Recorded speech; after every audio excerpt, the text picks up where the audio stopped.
Käsiteltävän pinnan tulee olla puhdas ja kuiva.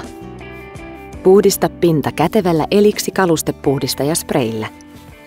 Mikäli pinnalla on hometta, käytä sen poistamiseen eliksi homepesua.